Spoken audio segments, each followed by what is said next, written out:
I definitely had frustrating moments. I remember this one time I was fishing with Drew, and there were these two mudding permit, huge fish, just mud, and then they'd slowly move a little bit further, mud again. But the wind was like 25 miles an hour, probably right in my face. And I made a cast, and it was short.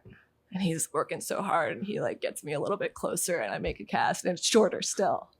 And I just that wind and not waiting on my back cast, because I think that there's this tendency when you start getting freaked out to rush, which is like the worst thing that you can do. To get short with your cast? Yeah. Short and quick? So I rush my cast, and I don't wait for my back cast to. I know this now looking back, but I had no idea what was wrong at the time. Right. And there were definitely moments like that. That's one that is burned into my memory just because those fish stuck around for. I mean, that Drew was working so hard to get me closer, and I just kept casting short and short and short. I never showed those fish the fly. I know what you're saying, because here you have something that you so desperately want right there. I know. And your arms are crazy. Reached out, and you're a fingertip shy of that. Mm-hmm. Doug Kilpatrick, your guide, of this tournament that you just recently fished this fall, mm-hmm. finishing third in the IGFA permit tournament. He says that you have improved more than any of his anglers he's ever worked with. Wow. He says that you work harder than anybody he's ever had on his boat, any of his clients. Tell me about your work ethics today. Well, I practice a lot, and I think part of it is that there was a time when I wanted to. I have these goals. Like my goals are to win a permit tournament and to catch these records. And I don't know. I just wasn't taking an active enough role in achieving those goals.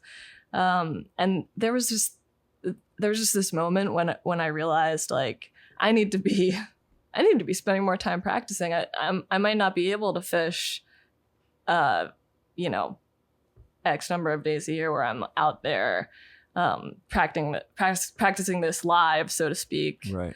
But I can go to the park and practice. And so I started kind of at the beginning of this year in earnest, just practicing a lot, like maybe 4 or 5 days a week. I go to the park and I cast. That's a lot.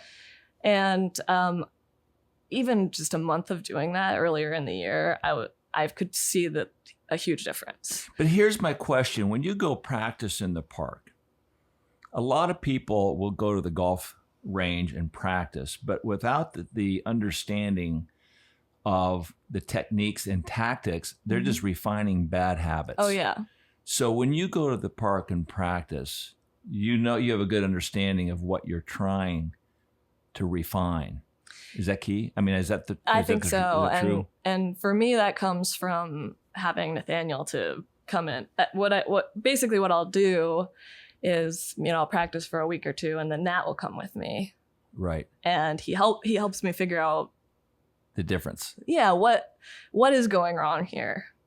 And having that resource has been so helpful. Also too.